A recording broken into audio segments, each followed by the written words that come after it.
Hello, my name is Kristen, and I am 12 years old. Behind me is my house. It was built in 1926, which makes it 86 years old. If my house was human, I'm thinking it would have gray hair, wrinkles, and maybe even Alzheimer's like my Nana. But since it isn't human, and since it can't talk, I'm going to tell its story. Welcome to the heritage of my home. The inspiration for my project came from some old items which were found in our house. These items made me curious about the people who lived in my house. The first step in my project was to visit the North Vancouver Museum and Archives, where I read every single city directory from 1912 to 1964. The directories gave me information about the men who owned my house, their jobs, and after 1934, the names of their wives. But I wanted to know more about their families. So I learned how to read a census document as well as birth, death, and marriage records. Almost every day I made a new discovery.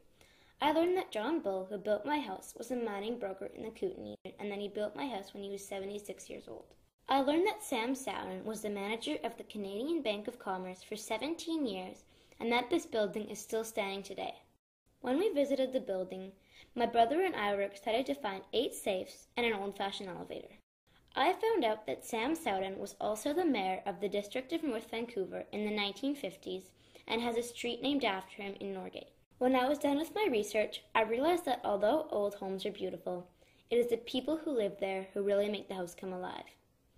Recently, I took a tour of North Vancouver to visit all the homes, businesses, and schools which are connected to the Bull, Sowden, and Shadell families. I was happy to see that many of them are still standing today. But I am worried about what might happen to the stories which are connected to these buildings if they get torn down. It seems to be happening a lot lately. But what will happen to the heritage of our city if this continues, and is there a way to protect heritage buildings? I spoke recently with Peter Miller, president of the North Shore Heritage Preservation Society. He told me that there are 3 ways to protect an old building. Peter took me to the Green Armitage House on 23rd and Chesterfield, which was built in 1909. He explained how it was possible to keep this building. So this actual building that you see behind us was actually on the other corner of that lot. And the developer lifted the house, moved it across, and dropped it down on a new basement in this location. It's very important to preserve heritage buildings because they are our connection to the community's history. Without them, we lose that connection. I then met with Sandra Grant, a former student of Ridgeway School, to learn more about her connection to this 100-year-old building. I asked her when she went to the school. And I attended Ridgeway School from grade 1 to grade 7 inclusive before I went to Sutherland Junior High. Sandra then shared some of her memories with me. We just had lots and lots of fun in those days. We played marbles, and everybody carried their collection of marbles around in one of those purple Seagram's bags. I'm so happy that Ridgeway School was conserved.